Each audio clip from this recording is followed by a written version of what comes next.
할렐루야. 아멘. 우리 한 번 더 옆에 있는 분들에게 축복하십시다. 하나님이 당신을 사랑하십니다. 하나님이 당신과 함께 하십니다. 이렇게, 실은 교회에서 너무 평범한 말이잖아요. 하나님이 당신을 사랑하신다는 말. 그 하나님이 당신을 축복하신다는 말. 그런데 이 말이 여러분과 저에게 이렇게 진짜가 되면, 실제가 되면 그것은 굉장히 큰 변화를 가져올 거예요.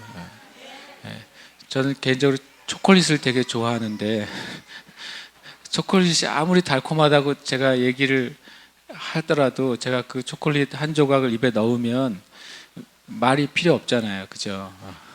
그게, 그게 달콤하다는 걸 누가 설명해 줄 필요가 없잖아요. 그래서 실은 성경에 나와 있는 주님이 우리를 사랑하신다는 말씀, 주님이 우리를 축복하신다는 말씀이 말이죠. 그런데 우리가 그것을 예배 안에 또 우리가 하나님의 은혜로 그걸 맛보게 되면 그건 우리가 그 문장을 이해하거나 그 문장을 믿거나 하는 거하고 완전히 다른 차원으로 우리가 이해하게 될 거예요.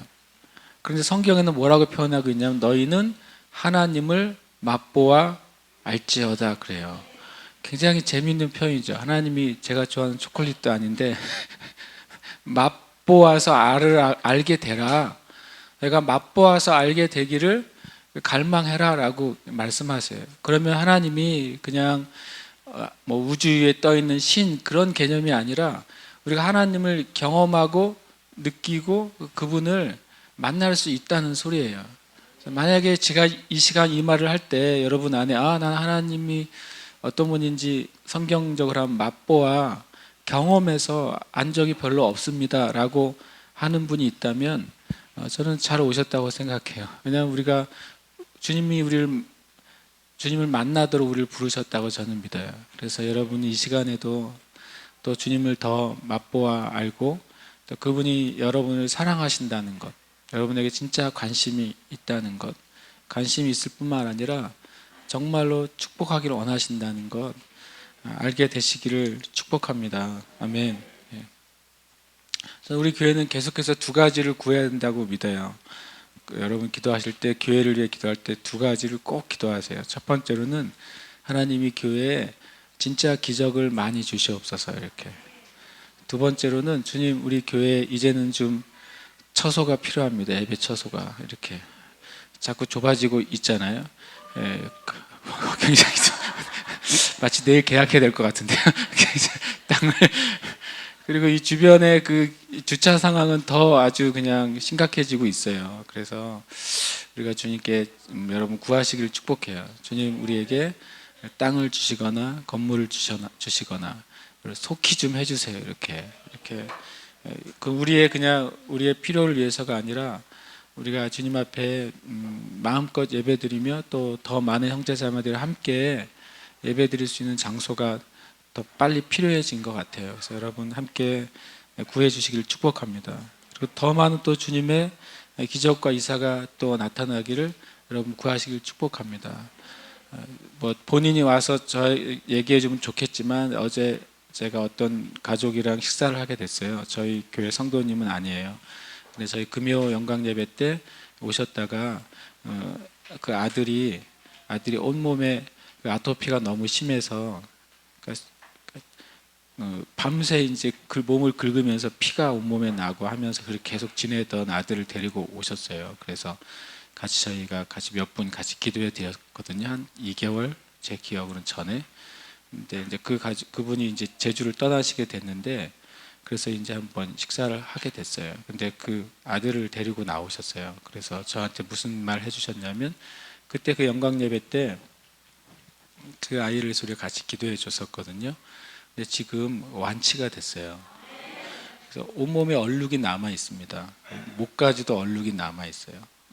수년을 밤새도록 긁었기 때문에 이렇게 피부가 얼마나 고통스러운지 우리가 알잖아요. 모기만 물려도 견딜 수가 없잖아요. 그런데 하나님께서 그 아들에게 은혜를 베푸셔서 그것이 깨끗하게 사라졌어요. 그래서 밤에 긁지 않는데요. 그것만 해도 그 어머니 아버지의 눈으로 볼 때 얼마나 얼마나 큰 하나님의 은혜예요. 그래서 제가 하나님께서 우리가 기도하는 대로 계속 표적과 기사를 보여주고 계시구나 하는 걸 제가 대신 그분들이 얘기하셔야 되는데 일단 제가 들었으니까 전달을 해드려요. 왜냐하면 주님이 하신 것을 우리가 말하는 것은 중요한 의미가 있어요. 왜냐하면 주님이 나에게 행하신 것을 내가 고백할 때 그것은 확정이 되는 거예요. 마치 모든 것에 도장을 찍듯이 이것은 확정이 됐다고 고백하게 돼요. 그래서 성경의 많은 경우에 또 치유받거나 하나님의 기적이 있을 때 그것을 주님 말씀하는 것을 우리가 볼 수 있어요. 그것은 이제 그 일에 대해서 종결을 하는 것이죠. 그렇게 될 때 하나님이 또 그것은 선포가 됐기 때문에 그것은 계속 그것이 유지가 돼요. 실제로 많은 치유 집회 가운데에서 많은 분들이 회복이 되거나 고침을 받거나 귀신으로부터 해방이 돼도 더 놀라운 것은 50% 이상이 다시 그 질병으로 돌아가는 경우가 많다고 그래요. 왜 그럴까요? 분명히 그것은 하나님이 하신 일이 아니었을까요? 아닙니다. 하나님이 하시는 일이 맞는데 그 하나님의 은혜를 받은 사람들이 믿음으로 그것을 붙잡고 있지 않으면 다시 또 그 과거로 돌아갈 수 있습니다. 영적으로도 그렇잖아요. 그 삶을 괴롭히던 귀신이 나간 사람의 영혼에 진리가 차지 않고 성령님이 임하지 않았을 때 마귀가 다시 들어올 때는 더 악한 귀신이 7을 데리고 와서 그 사람의 영혼을 더 망친다고 성경은 말씀하고 있어요. 그래서 우리가 하나님이 우리에게 하셨을 때에는 하나님이 여러분의 상대 무슨 일을 하셨을 때에는 절대로 여러분 자신을 자랑하지 말고 하나님만 자랑하시길 축복해요. 그래서 하나님이 나에게 이런 일을 행하셨어요. 그것은 목적은 뭐예요? 당신도 하나님을 믿을 때 또 하나님의 사랑이 임할 때 당신 안에도 하나님의 놀라운 변화가 임할 거라고 말해주는 것이죠. 우리의 목적은 우리를 자랑하는 것이 아니라 그분을 높여드리는 거예요. 그렇게 할 때 그것은 하나님 일들이 계속해서 확장되는 그 은혜가 우리 가운데 있는 것이죠. 그래서 믿음은 증거가 돼야 되고 그리고 또 하나님이 영광을 받으셔야 돼요. 이 교회 안에도 형제 자매들 안에도 계속해서 하나님의 일들이 나타나시기를 축복합니다. 아멘. 오늘 말씀은 아주 그냥 액티브한 아주 그냥 그런 말씀이에요. 굉장히 재밌습니다. 그 내용은 또 길어요. 그래서 저희 같이 읽으면서 말씀을 좀 나누고 싶어요. 먼저 누가복음 8장 22절에서 25절 말씀 같이 한번 함께 읽겠습니다. 시작. 하루는 제자들과 함께 배에 오르사 그들에게 이르시되 호수 저편으로 건너가자 하시매 이에 떠나 행선할 때에 예수께서 잠이 드셨더니 마침 광풍이 호수로 내리침에 배에 물이 가득하게 되어 위태한지라 제자들이 나와 깨워 이르되 주여 주여 우리가 죽겠나이다 한데 예수께서 잠을 깨사 바람과 물결을 꾸짖으시니 이에 그쳐 잔잔하여지더라. 제자들에게 이르시되 너희 믿음이 어디 있느냐 하시니 그들이 두려워하고 놀라 서로 말하되 그가 누구이기에 바람과 물을 명함에 순종하는가 하더라. 아멘. 이 말씀에 보면 예수님께서 이렇게 말씀하셨어요. 22절에 하루는 이라고 표현했어요. 그러니까 그 전의 사건과는 이제 다른 사건인 거죠. 어떤 연속성 있는 사건이 아니라 그 전의 사건과 다른 날 하루는 제자들과 함께 배에 오르셔서 뭐라고 말씀하셨냐면 제 얘기 읽으면서 생각했어요. 예수님이 배가 있으셨구나. 자가용 배가 있으셨네. 그래서 생각했어요. 배에 오르셔서 뭐라고 말하냐면 건너편 마을로 건너가자 그러셨어요. 가로로 한 21km 정도 되는 이 갈릴리 바다를 건너가자 그러셨어요. 이게 되게 중요해요. 왜냐하면 건너가자고 주님 말씀하셨죠. 근데 중간에 어떤 일이 벌어져요? 우리가 읽은 것처럼 광풍이 일어나가지고 배에 물이 가득 차게 되고 배가 가라앉을 지경에 이르게 돼요. 그래서 그 제자들이 두려움에 사로잡히고 실제적인 죽음의 공포 가운데 들어갑니다. 근데 중요한 건 뭐냐면 예수님은 뭐라고 하셨어요? 건너가자 그러셨어요. 제가 오늘 제목을 예수님의 뜻이라고 했어요. Jesus will이에요. 주님의 의지예요. 주님은 지금 뭐 하자고 하셨어요? 건너가자고 말씀하셨다고요. 제가 만약에 그랬으면 건너가다가 문제가 생기면 되돌아올 수도 있어요. 그렇죠? 제가 가자고 그랬으면 가다가 오늘 날씨가 좀 안 좋네요. 그러니까 갑시다라고 할 수 있어요. 그렇죠? 여기 있는 누군가가 그렇게 말하셨어도 가다가 날씨가 꾸물꾸물하고 안 좋으면 돌아올 수 있어요. 근데 예수님의 뜻은 무엇이죠? 예수님의 뜻은 결정이 된 거예요. 굉장히 중요합니다. 예수님이 가자고 말씀하셨으면 가야 되는 거예요? 안 되는 거예요? 가야 되는 거예요. 반대로 또 갈 수 있는 거예요. 그런데 중간에 장애물이 생겨요. 그리고 주님이 무엇인가를 행하실 때는 항상 뭐가 있다고요? 목적이 있으세요.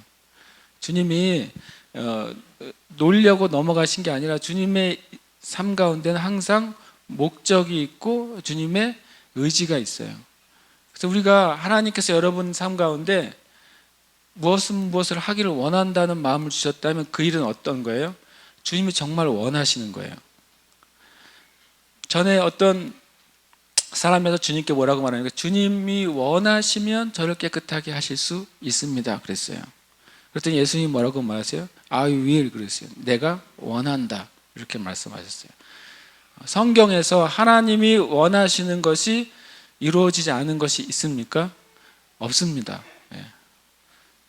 성경에서 하나님이 하고자 하신 것이 없어진 것이 없어요.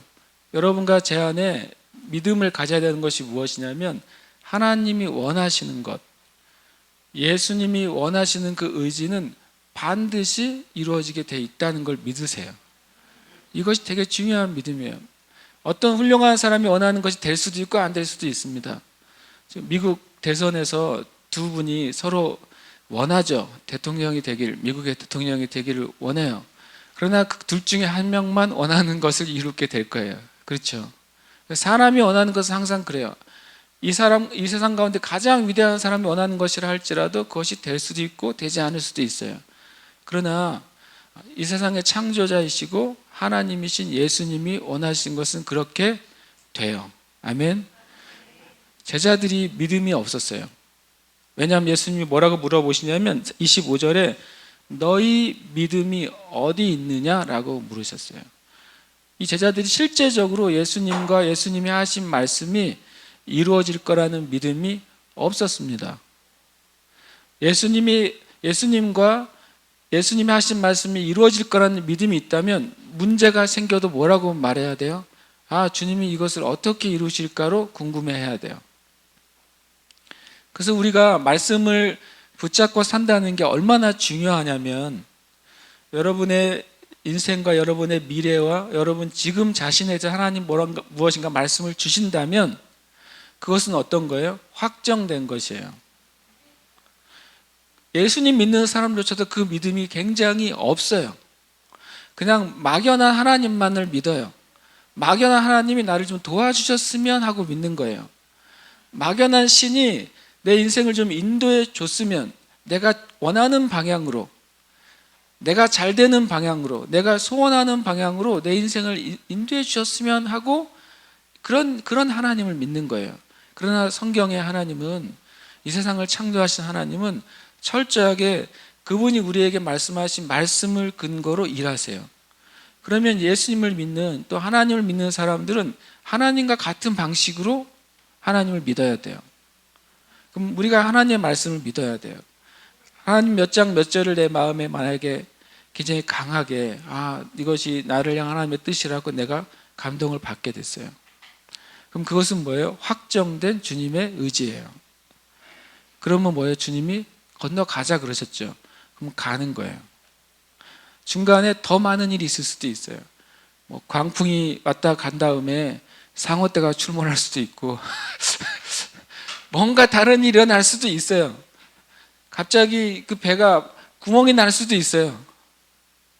그런데 주님의 의지는 뭐예요? 가자고 하신 거죠. 그건 주님의 결정이에요. 이 제자들에게는 그 믿음이 없었어요. 그런데 실은 이 땅에 있는 많은 교회와 저와 같은 사역자나 성도들도 이 믿음이 없는 경우가 굉장히 많아요. 그래서 매번 주님 어떤 감동을 받을 때는 기쁘고 즐거워요. 그런데 어떤 일이 발생하면 그 발생하는 순간 주님이 처음 말씀하신 것을 온데간데 사라지고 잃어버려요. 그리고 심지어는 주님의 뜻이라고 하고 가긴 가지만 많은 그리스도인들이 주님의 확정된 말씀의 약속 없이 가요. 그래서 어떤 어려움에 봉착하는 순간 주님을 찾긴 찾지만 자기가 가야 될 목적의 말씀이 이미 존재하지 않기 때문에 붙잡거나 의지할 것도 없어요. 그래서 실패하게 되는 거예요. 되돌아오거나 실패합니다. 제가 많은 그리스도인이라고 말했지만 그 많은엔 더 많은이 포함되어 있어요. 제가 만난 많은 저와 같은 목사들도 그 믿음이 없어요. 저는 제주에서 만난 어떤 목사님들 만나면 제일 관심은 뭔지 아세요? 다른 것이 관심이 아니에요. 그 목사님이 이 땅과 제주에 대해서 어떤 마음을 가지고 있느냐는 걸 제일 궁금해요. 저는 그분의 교회가 어떤지도 저도 별 궁금하지 않고요. 그분이 하시는 사역이 뭔지도 저는 궁금하지 않아요.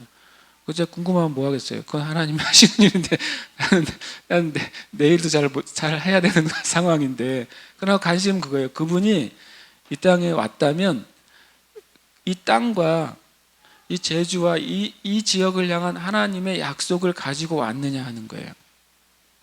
그것이 없을 때는 불안정해요. 언제든지 이 땅을 떠나는 게 어렵지 않습니다. 떠난다고 죄도 아닙니다. 그러나 이 땅에 왔을 때 하나의 사역자가 이 땅을 향한 주님의 말씀을 가지고 왔느냐, 주님이 그리로 가자라고 하는 것에 대해서 마음이 있느냐, 있는 분을 만나면 저는 굉장히 가슴이 뛰어요. 그분이 사역을 잘하든 못하든 나보다 어리든 많든 그건 별로 중요하지 않고, 그런 분이 있으면 저는 너무 주님께 감사하죠. 그래서 저는 오랫동안 기도했어요. 주님, 이 땅을 향한 주님의 약속과 비전을 가지고 있는 목사님들만 남게 해주세요.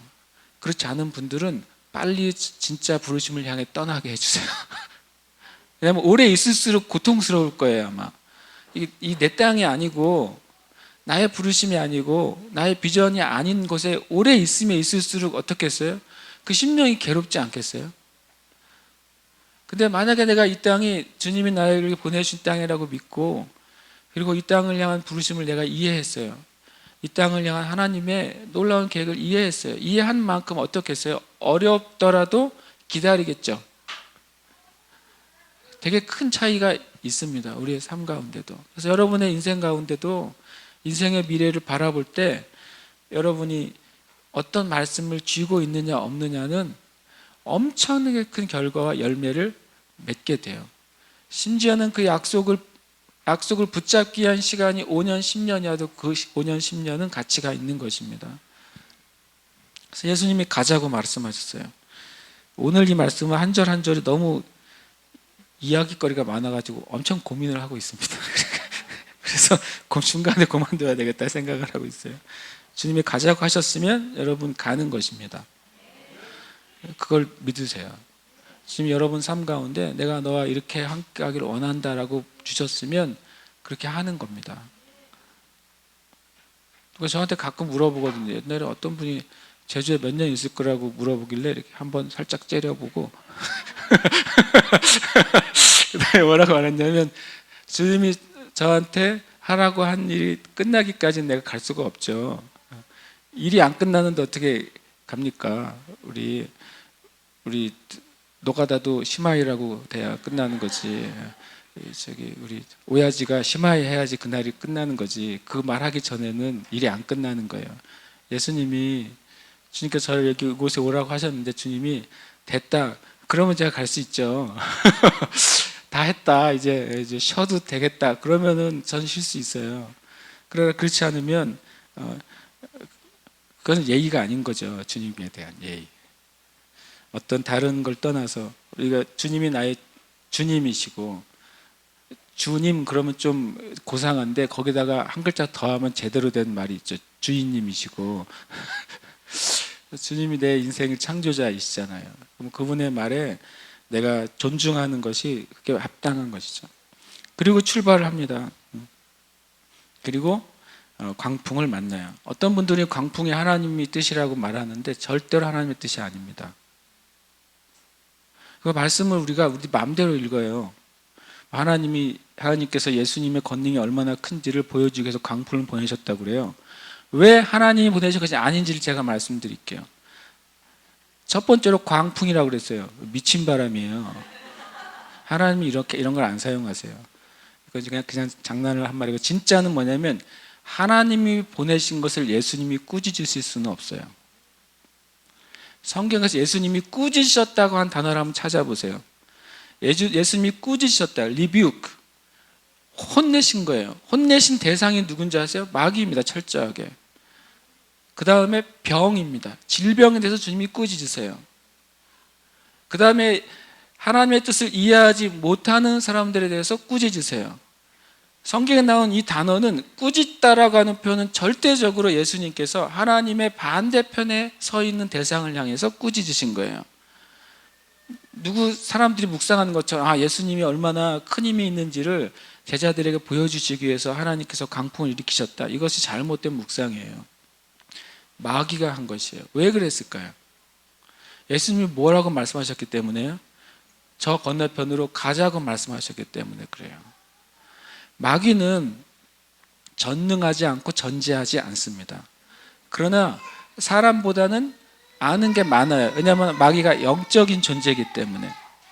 영적인 존재는 최소한 두 가지를 조금 뛰어넘어요. 첫 번째로는 공간을 뛰어넘을 수 있어요. 영적인 존재는. 그렇죠. 영적인 존재는 공간을 뛰어넘을 수 있어요. 두 번째로, 영적인 존재는 미래를 다 알 수는 없지만 과거에 대해서는 다 알 수 있어요. 과거의 시간으로 돌아갈 수 있다고, 미래로는 갈 수 없지만. 그래서 마귀가 점치는 사람들에게 임했을 때는 그 사람의 과거는 쪽집게처럼 알아맞힐 수 있습니다. 그래서 마귀에게 속지 말아야 돼요. 그러나 진정한 인간의 미래는, 인간의 미래에는 하나님께만 속해 있어요. 아직 일어나지 않은 사건은 하나님께만 속해 있어요. 마귀는 이렇게 어림잡아서 말하는 것이죠. 점치는 사람들이. 진짜 귀신 들린 신이 임한 점쟁이라 할지라도 과거는 알 수 있어요. 그런데 아십니까? 그리스도인들이 가면은 그것을 알 수가 없어요. 왜 그럴까요? 예수님의 보혈로 말미암아 그 사람의 죄가 덮어졌어요. 덮어졌기 때문에 마귀가 예수님의 보혈로 덮여진 것을 자기가 꺼내볼 수는 없어요. 여러분, 그걸 아셔야 돼요. 마귀 한 게 너무 단순해요. 단순한데 그것을 모르기 때문에 이 땅에 있는 많은 사람들이 속는 것이죠. 여러분, 속지 마시기를 축복해요. 마귀가 왜 이 일을 하는 줄 아세요? 예수님의 목적을 제가 최소한 세 가지를 찾게 됐어요. 주님이 왜 건너가자고 하셨을까? 첫 번째는 주님의 사역을 이쪽 지역에서 다른 지역으로 확장하길 원하셨어요. 지금 가버나움에서 그 반대편 방향으로 확장하기를 원하셨고, 두 번째, 주님은 그 지역 가운데 하나님의 나라를 가져가길 원하셨어요. 하나님의 나라가 임할 때는 어떤 일이 벌어진다고 그랬습니까? 병든 자가 나을 거라고 말씀하셨고, 마귀가 쫓겨나갈 거라고 말씀하셨어요. 그리고 주님은 그 지역의 사람들에게 하나님이 전파되기를, 하나님의 나라가, 복음이 전파되기를 원하셨어요. 이것이 주님의 목적이에요.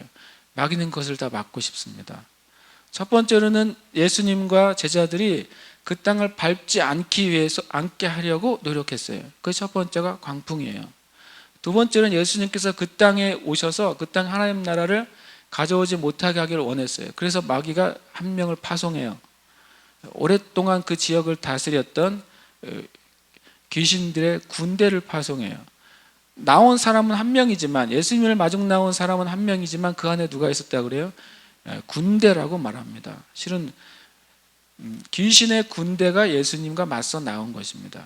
그래서 영적으로 굉장히 큰 전쟁이었어요. 그 다음에 세 번째로는 그 지역 사람들에게 복음이 전하지 못하도록 예수님을 다시 돌려보내버립니다. 예수님을 거절했어요. 예수님은 분명히요, 우리가 웰컴하지 않으면, 우리가 주님을 영접하지 않으면, 주님을 환영하지 않으면 우리 안에 오셔서 주님의 일을 하지 않으십니다. 그건 주님이 힘이 없으셔서가 아니라 하나님이 사랑과 인격적인 분이시기 때문에 그래요. 억지로 하지 않으세요. 그러나 우리에게 뭘 주세요? 계속 기회를 주세요. 계속 두드리세요. 계속 우리가 마음을 열고 주님의 뜻을 받아들이기를 기회를 주시는 거예요. 이들에게 기회가 주어졌는데 그들이 어떻게 하는 게 결과적으로 보면 예수님 보고 떠나시라고 합니다. 예수님이 그래서 다시 돌아오세요. 세 가지의 이제 마치 마귀가 방어막을 전선을 친 거예요. 첫 번째가 이 광풍이에요. 그래서 어디 가서 광풍을 주님의 뜻이라고 하지 마시고 주님이 꾸짖으셨죠. 하나님을 꾸짖으면 안 되잖아요. 예수님께서 하나님이 하신 일을 꾸짖으면 안 돼요. 이런 일이 벌어져 주님이 뭐라고 말씀하시냐면 깨셔서 바람과 물결을 꾸짖으셨어요. 그랬더니 그 순간 잠잠해졌고 그들이 그를 건너갈 수 있게 됐어요. 그 전에 하나 나누고 싶은 게 이 갈릴리예요. 이 바다가 있잖아요. 갈릴리란 바다의 뜻이 뭔지 제가 작년 11월 달에 설명했는데 기억 안 나시죠? 갈릴리는 순환한다는 뜻을 가지고 있어요. 하프 모양이기도 하지만 순환한다 이렇게 하는 표현이 있어요. 순환이 뭡니까? 갔다가 제자리로 돌아오는 거예요. 예수님의 사역이 되게 독특한데 가버나움이 근거지고 계속 갔다가 돌아오세요. 그래서 또 계속 누가복음 읽어보시면 주님이 가버나움 나중에 십자가의 길을 향한 그 예루살렘 올라가는 여행 외에는 가버나움을 근거지로 돌아갔다가 갔다가 오시고 또 가셨다 오시고 이 일이 계속 반복돼요. 이번에도 또 갈릴리를 중심으로 가버나움을 중심으로 이쪽 도시로 갔다 돌아오시고 저쪽 도시로 갔다 돌아오신 일이 계속 반복됩니다. 주님이 재미있게도 그 갈릴리 순환이라는 그 바다의 이름처럼 주님의 사역도 한 거점을 중심으로 갔다가 다시 오시는 사역을 반복합니다. 근데 성경에 볼 때 하나님의 사람들이 그렇게 사역했다는 모델을 제가 여러 번 찾게 됐어요. 전에 제가 말씀을 묵상하는데 사무엘서를 묵상할 때 주님은 저에게 이런 마음을 주셨어요. 저한테 주신 감동이에요. 너는 사무엘과 같은 사역을 하게 될 것이다 그랬어요. 그게 무슨 의미냐고 주님께 여쭤봤을 때 너의 그 사역의 베이스는 제주도일 것이지만 여러 지역을 다니면서 사역을 하게 될 거라는 거죠. 그래서 그게 무슨 의미라고 간이 봤더니 이 사무엘의 집은 라마에 있습니다.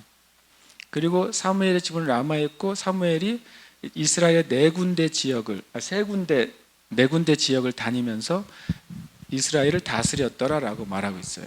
그러니까 사무엘은 우리식으로 하면 교회는 라마에 있고 사역의 베이스가 이스라엘 전체 네 군데가 있었던 거죠.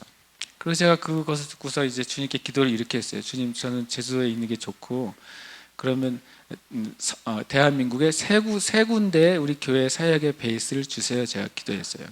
첫 번째는 부산을 위해서 기도했었고 두 번째는 서울을 위해서 기도했었고 세 번째는 평양을 위해서 기도했습니다. 근데 주님이 그 뒤에 부산에 베이스가 하나 생겼잖아요. 우리 부산 가정교회가 생기고 예배 처소가 지금 있습니다. 그래서 저는 그 다음에 이렇게 계속 기도해요. 저의 개인의 사역이 아니라 주님 이 교회의 사역이 다음엔 서울의 베이스를 주세요. 기도합니다. 그리고 통일이 된 다음엔 평양의 베이스를 주세요. 그것이 제가 주님께 받은 감동이었어요. 그런데 그러고 보니까 성경에 그렇게 사역했던 분들이 굉장히 많아요.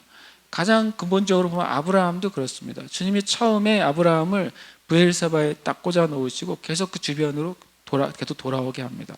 아브라함의 자녀들도 계속 밖에 나갔다가 다시 브엘사바로 돌아옵니다.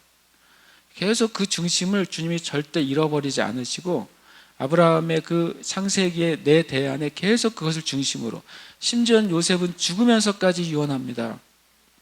이집트에 총리이 있을 때 죽으면서 뭐라고 하면 내가 죽은 다음에 너희들이 400년 후에 다시 그 땅으로 돌아갈 때 내 해골을 가지고 가라 그래요.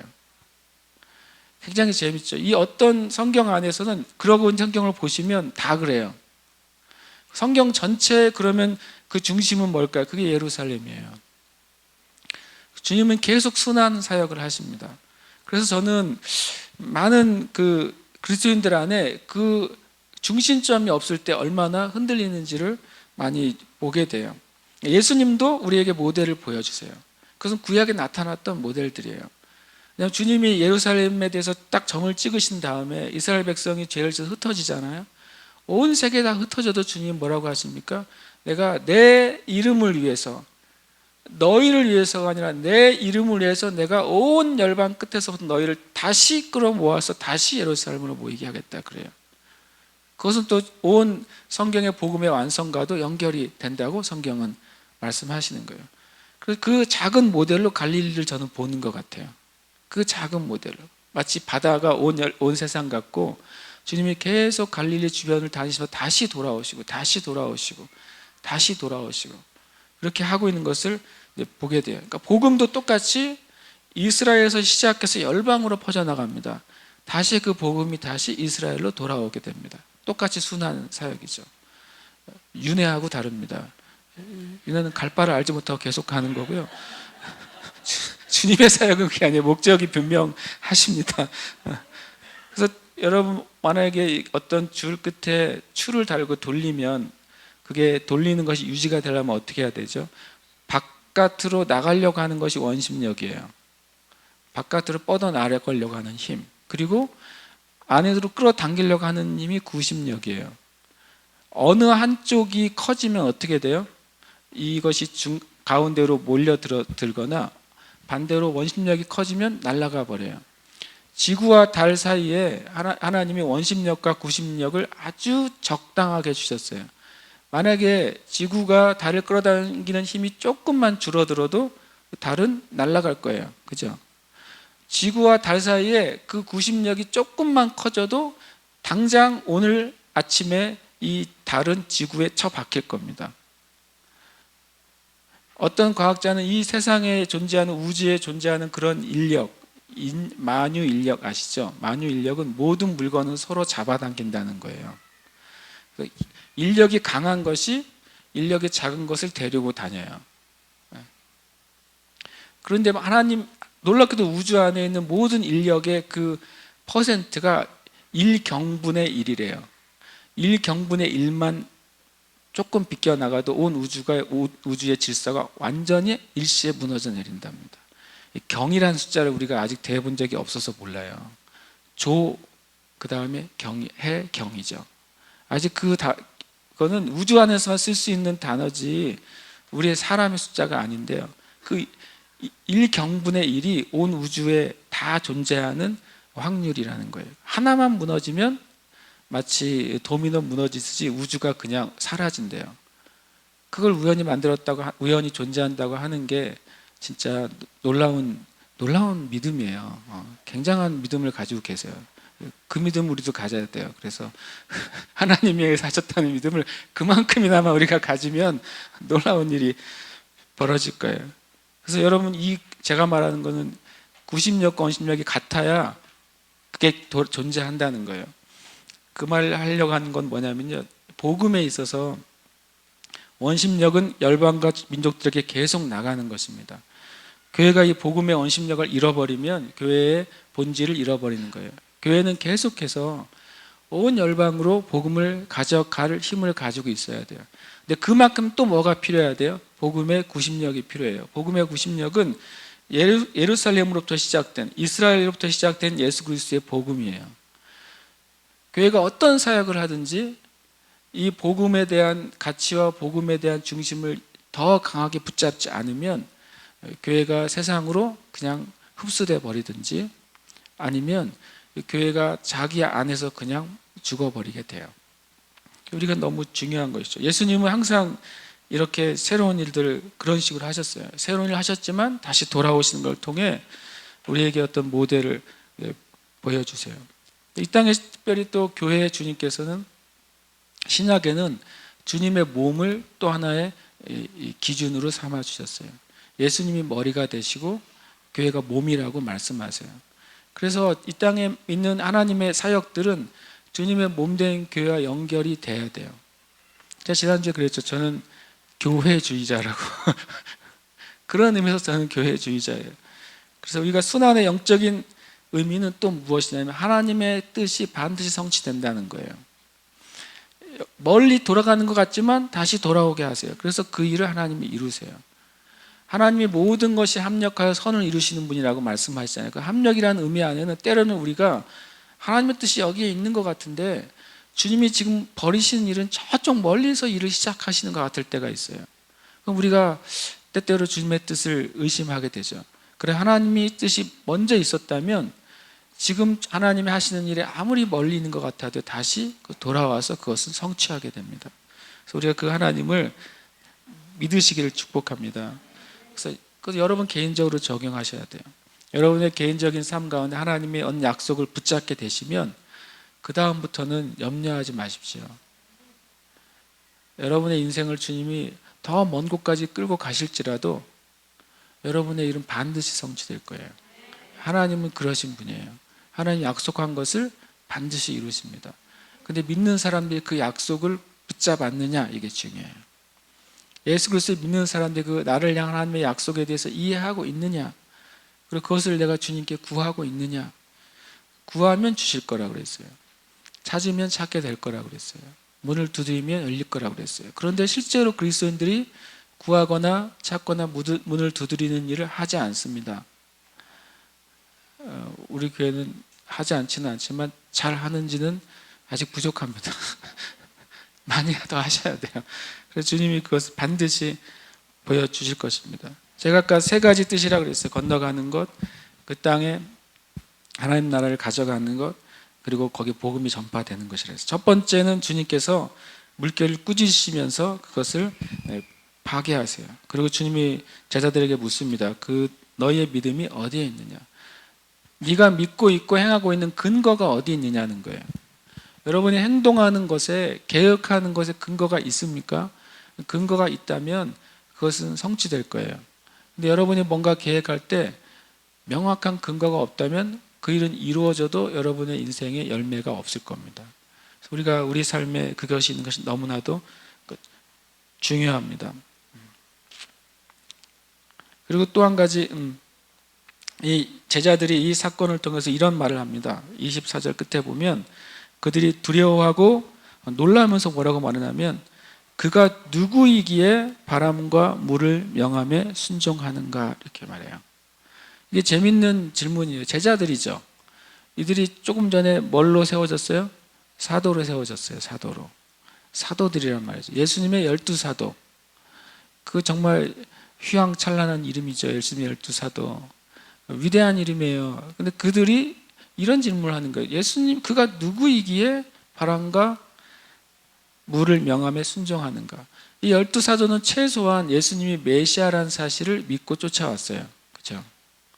예수님이 구원자라는 사실을 믿고 쫓아왔고, 예수님 옆에서 예수님이 하시는 말씀을 들었고, 예수님이 하시는 기적을 경험했어요. 그렇죠? 그런데 이런 말을 하는 거예요. 그가 누구이기에 바람과 물을 명함에 순종하는가?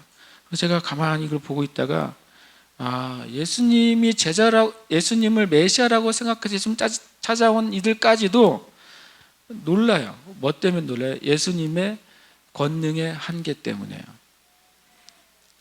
그들은 예수님이 메시아이시라고 믿었는데 어느 정도까지를 메시아가 할 수 있는 일이라고 생각했었나 봐요.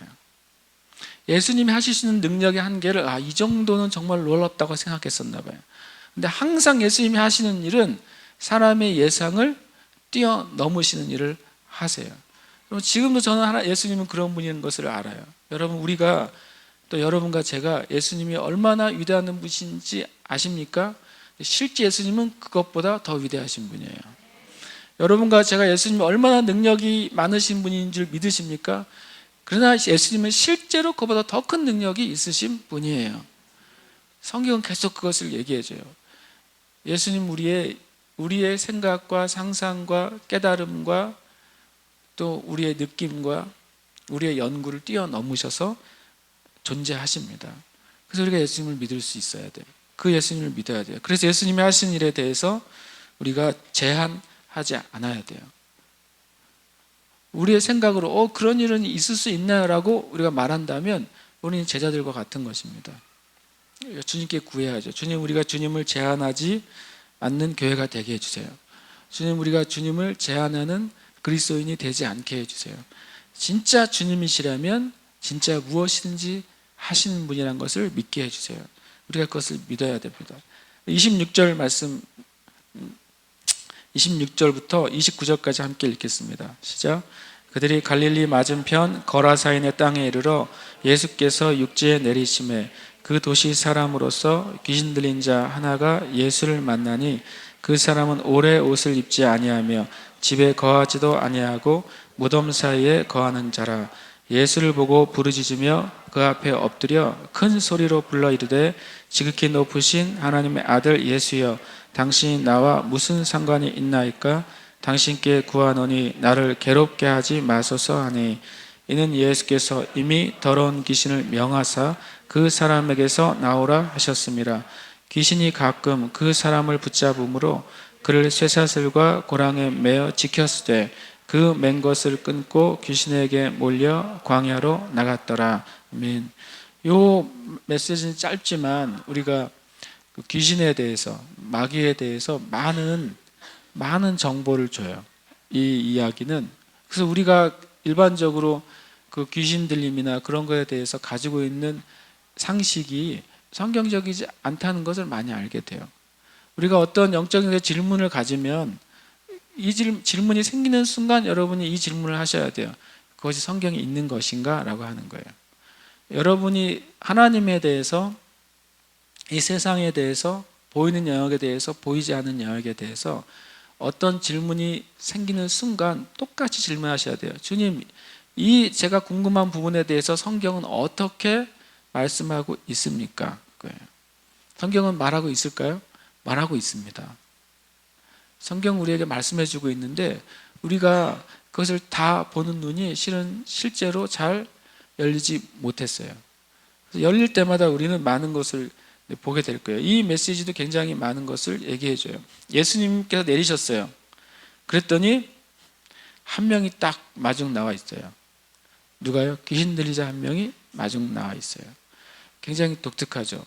예수님을 환영하려고 나온 것도 아니라, 여기 보면 뒤에 보면 이렇게 되어 있어요. 귀신이 그를 붙잡을 때, 귀신이 그를 붙잡는다고 말합니다. 우리가 승리하는 교회라는 책에 뒤에 있는지 모르겠는데 그 책은 너무 중요한 책이죠. 거기에 보면 마귀가 이 땅에 있는 사람들을 어떤 수준으로 그를 취하는지가 나와요. 첫 번째로는 마귀가 우리의 삶 가운데 하고 있는 여러 가지 것 중에 하나가 뭐냐면 우리의 삶 가운데 간섭하는 것입니다. 우리가 한 영역에 문제가 생겼을 때 계속 그 부분에서 간섭해요. 돈에 대해서 문제가 생겼어요. 그럼 마귀는 계속 돈의 문제를 가지고 간섭합니다. 간섭한다고 하는 것은 뭡니까? 찌른다는 거죠. 찌른다고 하는 것은 염려하게 하고 걱정하게 하고 두렵게 하는 거예요. 계속 간섭해서 그때까지는 마귀가 우리의 인격을 지배하거나 다스리거나 내 인생을 망치지는 않아요. 그러나 계속 그 부분 때문에 우리의 심령을 계속 약하게 만들어요. 근데 간섭을 많은 사람들이 허용합니다. 그냥. 근데 간섭만 하다가 마귀가 끝나지 않죠. 마귀가 진짜 원하는 건 뭐겠어요? 여러분의 영혼이에요. 단순히 여러분의 재산이나 단순히 여러분의 건강이나 단순히 여러분의 인생을 망치는 것은 마귀의 목적이 아니에요. 마귀의 목적은 단 하나인데 여러분의 영혼입니다. 그게 마귀의 목적이에요. 그래서 우리는 때로는 마귀가 내 재산을 가져갔어요. 그런데 그거는 가져간 게 아니에요. 그거는 마귀가 원하는 게 아니니까. 아브라함이 318명을 데리고 소돔과 고모라 지역의 왕들을 쳐들어가서 롯을 구해왔을 때 그때 소돔 왕이 나오면서 뭐라 그럽니까? 물건은 다 아브라함 네가 가지고 사람들만 나에게 보내라 그래요. 소돔 왕은 그 마귀를 상징해요. 세상의 임금을 상징해요. 세상 임금이 뭘 원한다고요? 사람을 원한다고요. 왜냐하면 소돔 왕이 아브라함에게 네가 다 가져한 그것은 소돔 왕의 재산이에요. 근데 놀랍게도 아브라함 보고 재산은 네가 다 가져. 그런데 나는 사람만 필요해. 그러죠. 이 세상을 다스리는 마귀는 이 세상의 임금이 뭘 원하냐면요. 사람을 원해요. 여러분의 영혼을 원합니다. 요한계시록에 보면 마지막 때 일어나는 현상 중에 하나가 사람들의 영혼을 사고 팔 것이다 라고 말해요. 모든 물건을 다 사고 파는데 그 중에 맨 끝에 뭐가 나오냐면 마지막 때는 사람의 영혼을 사고 팔게 될 것이다 라고 말합니다. 그래서 마귀는 그걸 원해요. 그러니까 마귀가 처음에는 간섭합니다. 사람들이 믿음이 있다면 성경은 뭐라고 말해요? 염려를 버리라 그래요. 여러분 옷에 껌 붙었으면 따로 떼어서 버려야 되잖아요. 그래서 껌 묻힌 상태로 다니면 뭐 새로운 종류의 패션도 아니고 별로 마음에 안 들잖아요. 근데 많은 그리스도인들이 내 염려가 오면 염려를 가지고 계속 다니는 거예요. 근심을 가지고 다니는 거예요. 실패를 계속 가지고 다녀요. 그러면서 뭐라고 표현하면 세상은 그것을 지혜라고 말해요. 이 말을 잘 들으세요. 난 염려하고 있다고 말하지 않습니다. 사람들은 나는 걱정하고 있다고 말하지 않고 난 이것을 대비한다고 말해요. 나름 그것이 지혜롭다고 생각해요. 근데 마귀는 그것을 딱 줍니다. 그래서 그 부분이 우리가 빼앗겼을 때, 빨리 마귀가 간섭할 때 그걸 떨어버리지 않았을 때 마귀는 우리에게 한 영역을 사로잡기 시작합니다. 그러니까 돈 얘기했는데 돈이 문제가 생겼어요. 걱정하게 돼요. 하나님, 예수 믿는 사람이어도 기도하지 않고 계속 걱정해요. 걱정해요. 돈이 어디서 떨어질까만 생각해요. 그러다 마귀가 어떤 식으로 사로잡을까요? 로또를 사는 것이죠. 하나님으로부터 오지 않은, 그리고 노력해서 오지 않은, 그리고 건전하고 바른 방법이 아닌 다른 종류의 부를 원하게 만들어요. 그래서 그것을 만약에 취한다. 그럼 그 다음부터 그 사람의 인격 가운데 재정의 부분은 마귀가 사로잡아요. 일상적인 삶을 살지만 재정 영역만 딱 걸리면 마귀의 손에 사로잡히는 거죠. 도박을 할 수도 있고요. 그 영역에 사로잡히면 어떻게 될까요? 남의 것을 훔쳐서라도 내 것을 취하려고 하겠죠. 그래서 이 마귀가 첫 번째는 간섭하지만, 간섭할 때 예수 믿는 사람들이 끊어버리지 않으면 그 내 인격의 한 그 영역이 사로잡혀서 그 문제가 생길 때마다 하나님의 뜻을 구하는 게 아니라, 바른 길을 찾는 게 아니라 잘못된 그 길로 계속 갑니다. 많은 그 중독이 사로잡힘의 증상들이에요.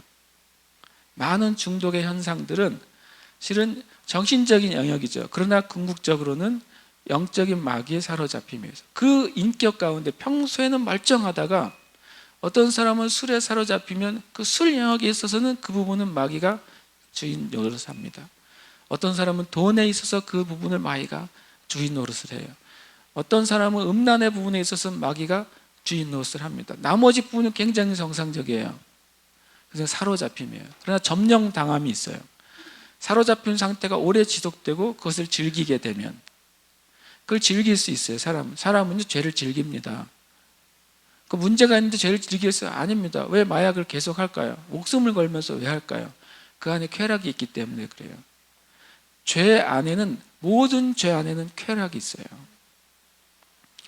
건전하지 않은 쾌락이 있습니다. 그것을 내가 처음에는 거절하다 그것을 즐기기 시작하면 이제 마귀가 뭘 얻게 되냐면 그 사람의 영혼 가운데 드디어 주차 공간을 찾은 거예요. 거기에 들어가서 앉아버려요. 그럼 그 다음부터는 그 사람의 영혼 전체를 사로잡아요. 그건 점령당했다고 말해요. 우리가 흔히 쓰는 말이 귀신 들렸는 거죠. 이 거라사 광인은 귀신 들린 상태예요.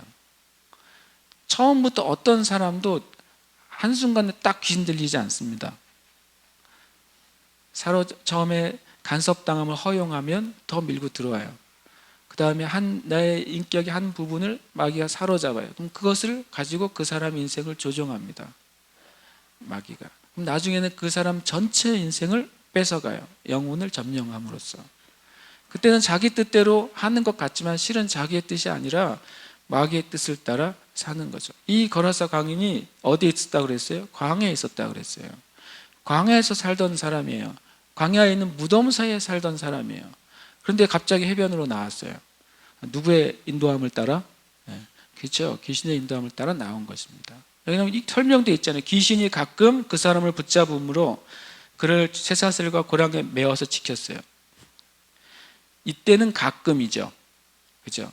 가끔 이상한 짓을 하니까 사람들이 쇠사슬로 묶었단 말이에요. 근데 이제 이 사람이 완전히 점령당하니까 어떻게 됐냐면 그 맨 것을 다 끊어버리고 귀신에게 몰려 이때는 완전히 점령당했어요. 그래서 아예 그냥 광야에서 살아요. 옷 다 벗고 뭐 자연주의자죠. 그래서 옷 다 벗고 무덤 사이에서 사는 거예요. 그렇게 사는데 예수님이 첫 번째 마귀가 쳐놓은 관문 통과하셨어요. 광풍을 잠잠케 하셨어요. 그리고 그 땅에 내려왔을 때 마귀가 누구를 파송해요? 광야에서 예수님을 대적하게 해서 파송해요. 근데 이 군대를 파송했는데 군대하고 예수님하고 딱 정면으로 맞이하는 순간 주님이 이렇게 말씀하셨어요. 뭐라고 말씀하셨습니까? 주님이 29절에 보면 이미 더러운 귀신을 명하사 그 사람에게서 나오라라고 선포하셨어요. 마귀가 이 마귀에게 점령당해서 미쳐가지고 막 지금 광야에서 뛰어오고 있어서 이제 예수님의 배가 오고 있어요. 한번 그림을 그려보세요. 그래서 딱 해변에 섰는데 주님이 내리시면서 그 영으로 선포하신 거예요. 그 사람에게서 나오라라고 말하셨어요. 그 순간 싸움이 끝난 거예요. 그 순간 전투는 끝났어요. 왜냐하면 그 말을 잊자마자 28절과 29절이 순서적으로는 29절이 먼저죠. 그러나 눈에 보이는 건 28절인 거예요. 28절에 보자마자 부르짖기 시작해요. 미쳐서 날뜁니다. 날뛰고 주님 앞에 그냥 엎드러져요. 전쟁을 이렇게 해야 돼요, 여러분. 영적인 전쟁은 애쓰고 힘쓰는 게 아니에요. 신약에서 영적인 전쟁과 싸움 가운데 단 한 번도 주님이 애쓰고 힘쓰신 적이 없어요. 주님이 우리 보고는 너희도 나와 같이 하라 그러잖아요. 그렇죠? 우리가 부르짖어 기도하는 것 좋습니다. 마귀에 대해서 부르짖어 선포하는 것 좋습니다. 그러나 여러분의 육신의 애를 쓰지 마세요. 예수님이 그러신 적이 없어요. 한 번도 예수님이 그러신, 심지어는 구약의 선지자들도 마귀와 귀신과 대적할 때 애쓰고 힘써서 마귀를 이긴 적이 없어요. 하나님의 권능이 선지자들에게 임하면 마귀를 이기는 것이었어요. 근데 하나님의 권능 자체이신 예수님이 오셨을 때에는 더더욱이 주님이 가시는 것 자체가 승리였어요. 그래서 성경에서 예수님이 왜 우리에게 너희는 이렇게 기도하라 그러면서 하나님의 나라가 너에게 임하는 것을 왜 그렇게 기도하라고 하셨을까요? 여러분이 아침에 일어날 때 주님 오늘 이 시간 하나님의 나라가 저에게 임해 주시고 제가 하나님의 나라로 걷게 해주세요 라고 기도한다면, 그럼 여러분과 제가 그 성령님과 함께 걷기 시작한다면 이렇게 되는 거겠죠. 마귀가 왔다 우리가 도전하러 올 거예요. 그죠? 마귀는 모든 그리스도인들 대적합니다. 마귀는 어떻게 하면 모든 그리스도인들의 영혼을 점령할까 봐 고민합니다. 분명히 대적하러 나오겠죠. 그러나 예수 그리스도를 믿는 사람들이 성령님으로 충만해 있다면 그냥 우리는 뭐 하면 돼요? 우리가 예수님의 이름으로 나가라고 말하면 돼요. 이렇게 말할 때 어떤 일이 벌어져요? 마귀가 거기서 엎드릴 거라고 주님이 우리에게 말씀해 주고 있는 거죠. 이 본문의 영적인 전쟁에 대해서 많은 것을 우리에게 보여주고 있어요. 이것이 두 번째 도전이었어요. 마귀가 군대를 파송했지만 군대가 주님 앞에 완전히 점령당하게 된 거예요. 이것을 여러분 눈으로 보시길 바라요. 여러분, 우리가 보이는 현상 위에 보이지 않는 것을 우리가 보게 해달라고, 그걸 깨닫게 해달라고.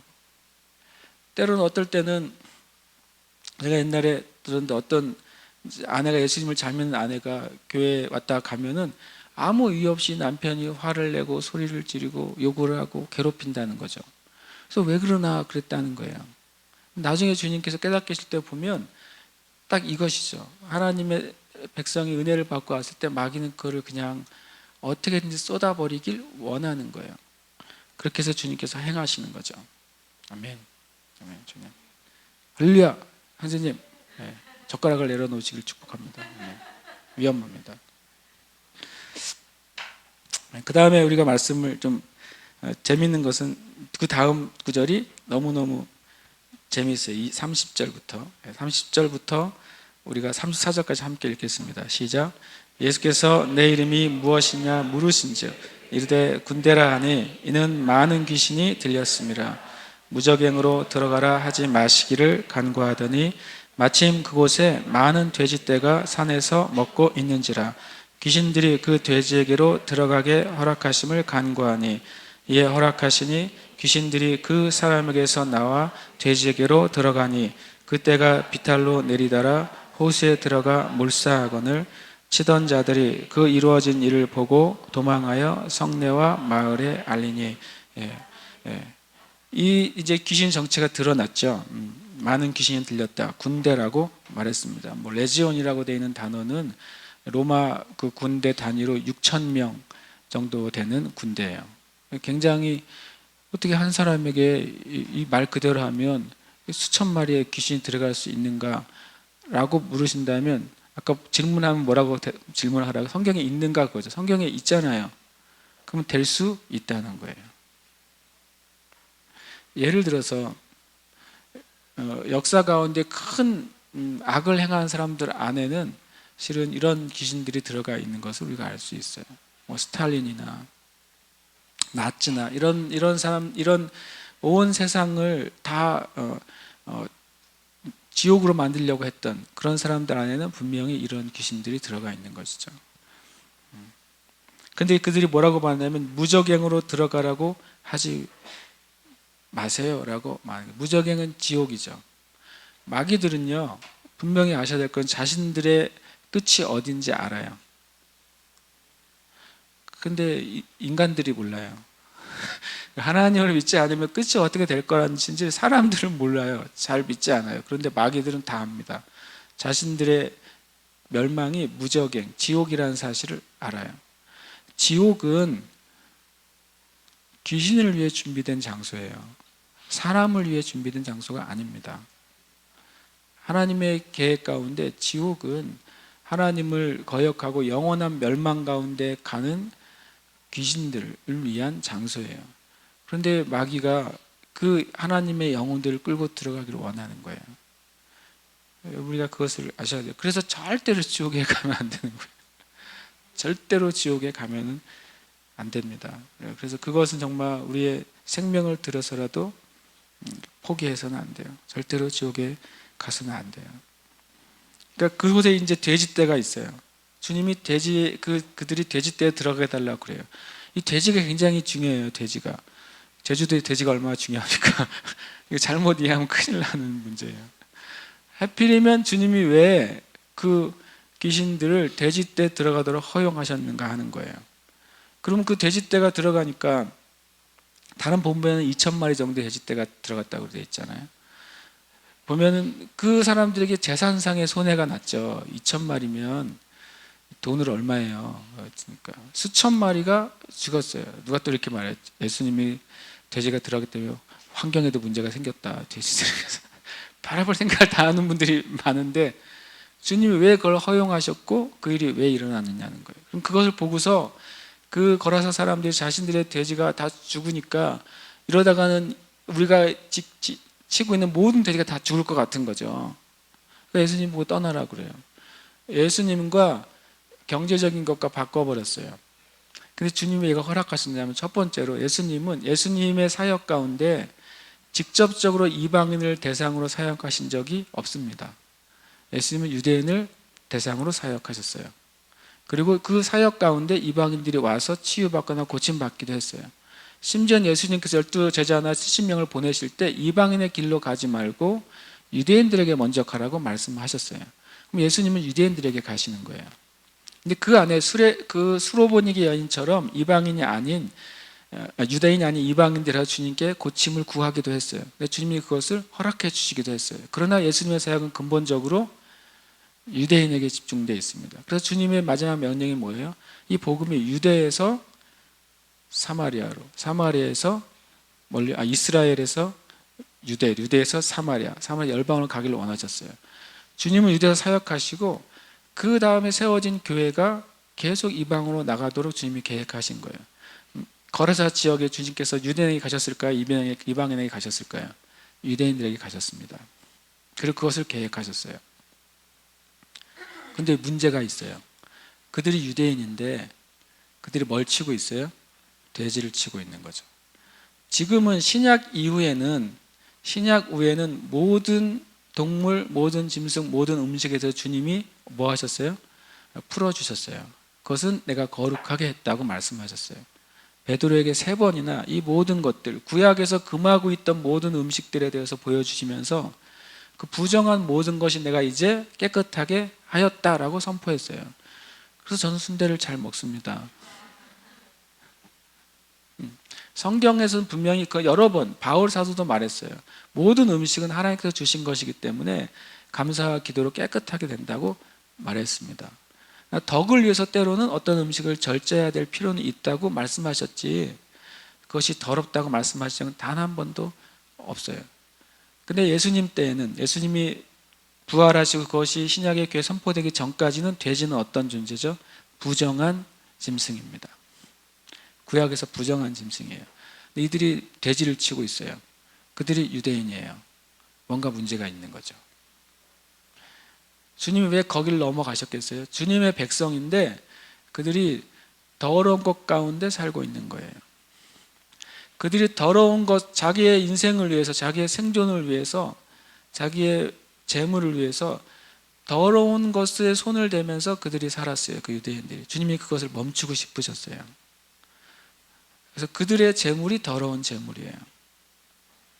그러니까 그 더러운 재물을 구하고 원하는 그들에게 더러운 귀신이 들어갔어요.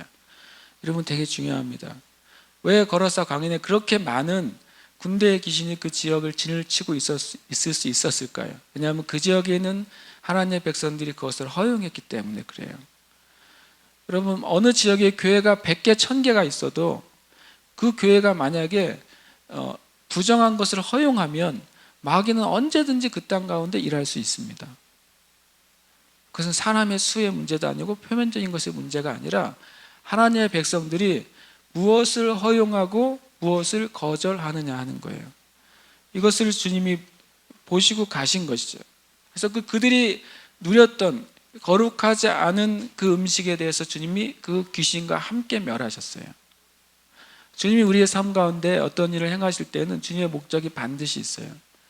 우리의 거룩한 하나님의 백성들이 부정한 것과 관계되기를 원치 않으세요. 주님이 우리의 삶 가운데 있는 어떤 마귀의 일이나 이 세상의 일이나 악한 것을 멸하시길 원하신다면 그것과 관계된 그 부정한 것도 같이 가져가시길 원하십니다. 그래서 때로는 어떤 분들이 예수 믿는 사람들 가운데 그가 죄지었던 것이 주님께서 그걸 끊게 하실 때 그동안 그가 누렸던 것들도 같이 가져가실 때가 있어요. 그것은 시험이 아니에요. 왜냐하면 당연히 주님이 그것을 가져가셔야 돼요. 이들이 주님을 정말 만약에 허용했다면, 주님의 말씀을 웰컴했다면 주님이 그들이 돼지를 치는 것을 멈추고 오히려 양을 치도록 하셨을지도 몰라요.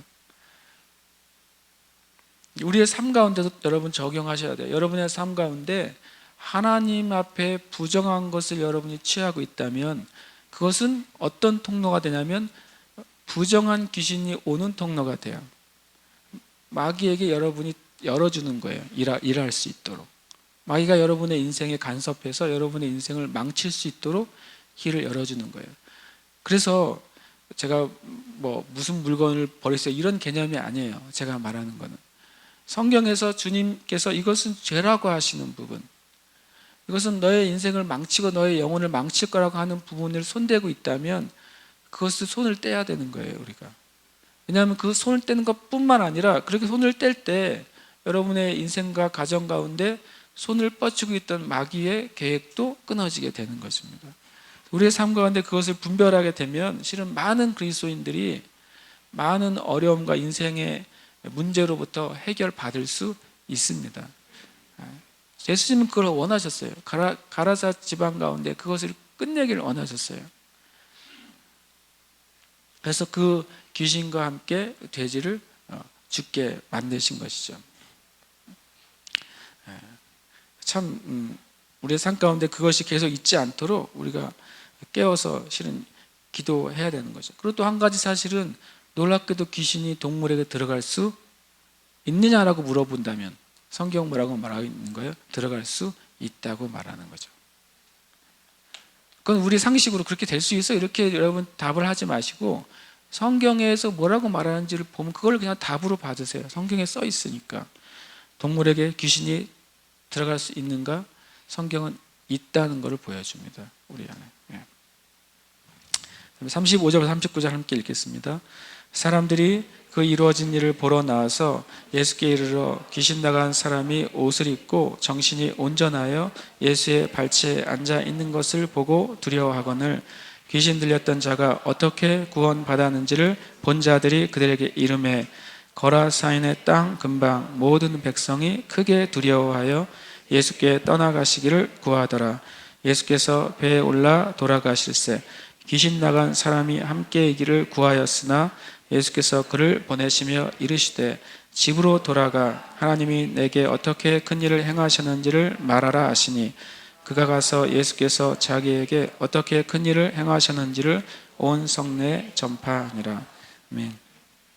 제가 엊그저께 어떤 유튜브 영상을 하나 보고서 약간 많은 생각을 하게 됐었어요. 어떤 영상이었냐면 지금 유럽에 많은 난민들이 들어가 있잖아요. 그 난민들에 대해서 어떤 미국에서 어떤 이제 크리스찬이 이것이 얼마나 영적으로 심각한 문제인지를 보여주는 영상이었어요. 근데 그 보다가 처음에 순간적으로 제가 마치 마이가 나에게 두려움을 주는 것 같은 게 있었어요. 그것이 뭐였냐면 이제 인구학적으로 얘기를 처음에 시작하는데 한 나라나 한 그 문화가 존재하려면 출산율이 2.21이 돼야 된대요. 둘보다 조금 더 나아져야 된다는 거죠. 만약에 한 세대가 한 명만 낳으면 그 다음 세대는 인구가 반으로 줄어들어요. 그리고 또 그 다음 세대 한 명만 낳으면 4분의 1로 줄어들어요. 한 세대를 30년으로 치면 60년 만에 인구가 4분의 1로 줄어들 수 있어요. 그래서 실제로 과거에 많은 문화 문명들이 인구 출산율이 2.21을 내려가는 순간 100년 안에 그 나라가 멸망했다고 그래요. 그 문명이 사라진 거죠. 근데 유럽 전체는 지금 2.21이 되는 나라가 한 나라도 없어요. 그러니까 제일 높은 나라도 1.9예요. 1.8, 1.7 하다가 뭐 그리스나 프랑스 같은 데 1.2 막 이래요. 그런데 놀라운 사실은 유럽의 인구가 안 줄어들고 있어요. 출산율은 지금 문명이 사라질 정도의 출산율인데 유럽의 인구는 늘어나고 있어요. 뭐예요? 다 난민과 이민자들 때문에 늘어나고 있어요. 그래서 유럽 전체 지금 신생아의 50%는 무슬림으로 태어납니다. 그러면 거기 계산에 의하면 2050년이 됐을 때 유럽은 100% 무슬림이 됩니다. 그냥 무슬림이 되는 거예요. 그냥 무슬림 지역이 돼버려요. 유럽 통째로. 난민이 타고 가는 기차, 이쪽에서 독일로 가는 기차 안에서 서로 부르짖는 영상이 여기에 나와요. 뭐라고 나오는지 아세요? 막 이렇게 부르짖습니다. 기독교인들은 아이를 낳지 못한다. 기독교는 멸망할 것이다. 우리가 가서 아이를 낳아주자.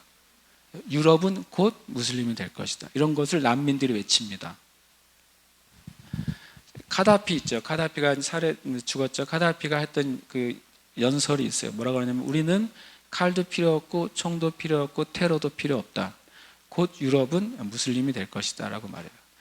그들은 한 명씩밖에 낳지 않지만 우리는 5명에서 6명을 낳는다.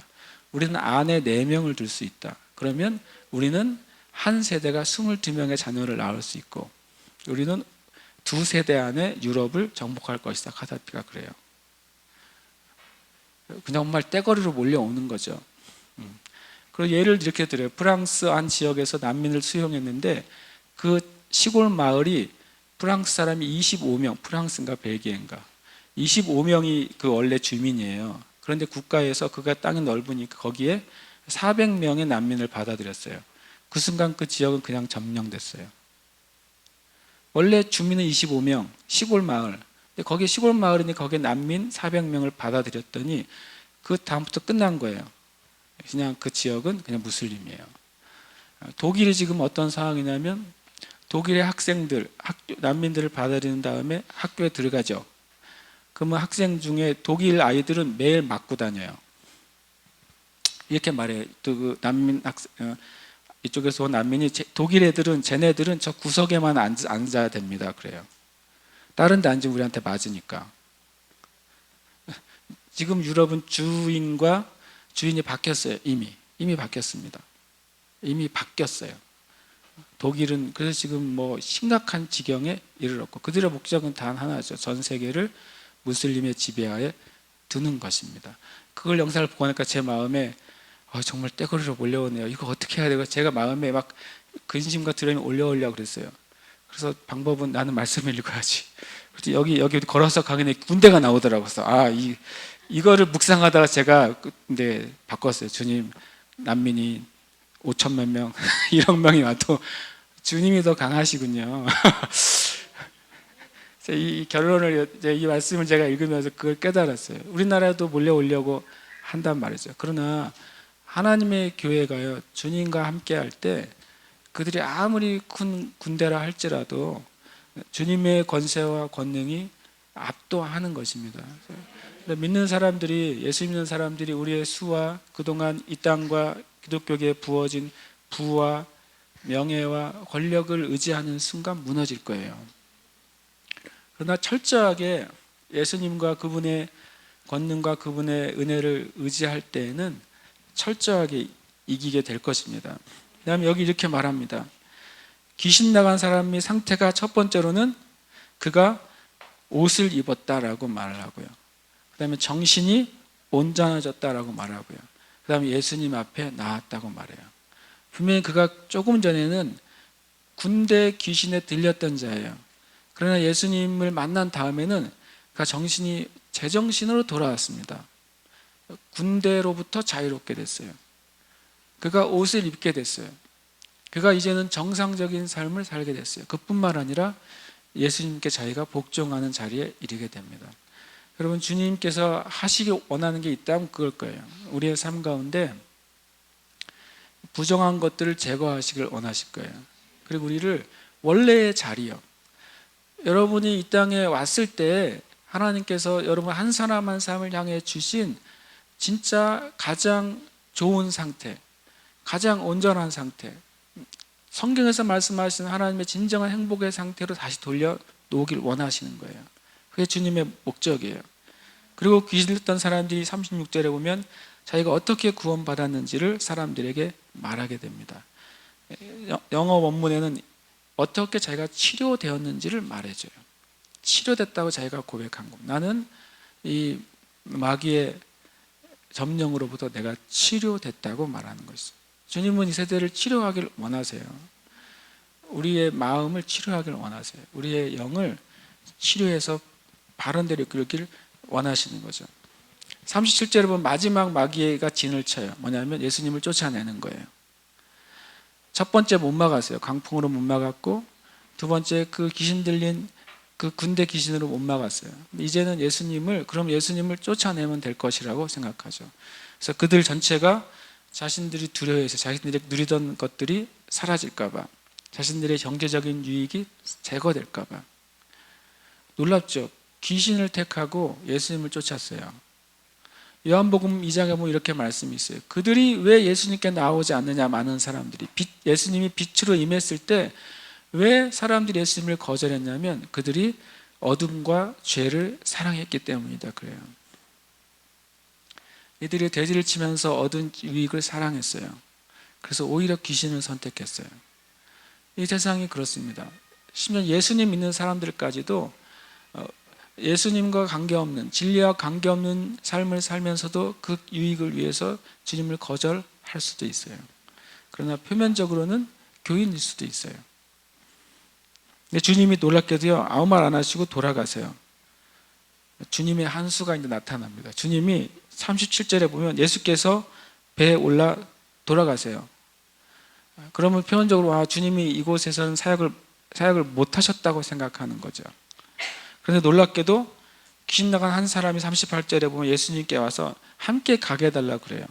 그때 예수님이 놀라운 주님의 말씀을 하세요. 그를 보내시며, 보내신다는 표현은 성경에 어떨 때 나오는지 아세요?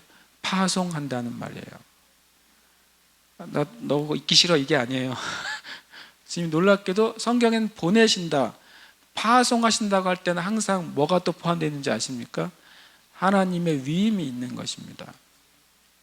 이 사람은 그냥 미쳤다가 제정신 된 사람에 불과하지만 예수님께서 그 사람을 보내실 때에는 이 땅의 전도자로, 주님이 파송하신 거예요. 이 사람 마귀는 예수님을 쫓아냈어요. 그런데 예수님은 한 사람을 파송하세요. 하나님의 방법이 마귀의 지혜보다 훨씬 지혜로우십니다. 그래서 우리가 눈에 보기에 굉장히 약해 보이고 아무것도 아닌 것처럼 보이는 그 사람, 우리가 보기에 별것 아닌 것 같은 그 일, 그 사건이 하나님의 놀라운 지혜일 때가 많아요. 그래서 그가 39절에 더 이상 주님을 졸르지 않고 파송을 받아요. 그리고 집으로 돌아가서 39절에 뭐라고 말하고 있습니까? 이 표현이 엄청 재밌어요. 39절 같이 한번 읽어볼까요? 시작. 집으로 돌아가 하나님이 너에게 어떤 큰 일을 행하셨는지를 말하라 하시니 그가 가서 예수께서 자기에게 어떻게 큰 일을 행하셨는지를 온 성내에 전파하니라. 왜 신기한지 보셨어요? 두 가지가 재밌어요.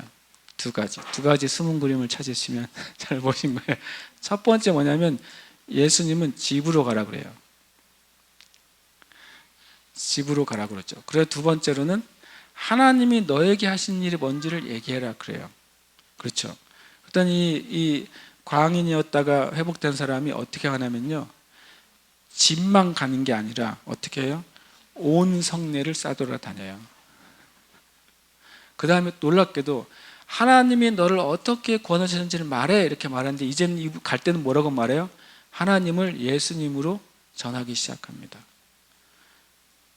제가 믿기로는 복음서에서 처음으로 예수님을 전한 사람이 이 광인이에요.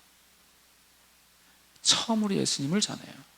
그래서 제가 깜짝 놀랐어요. 와, 엄청 재밌네 이거. 하나님이 하신 일은 곧 예수님을 통해서 하신 일이란 것을 이 광인이 명확하게 전달하는 거예요. 최초의 복음 전도자.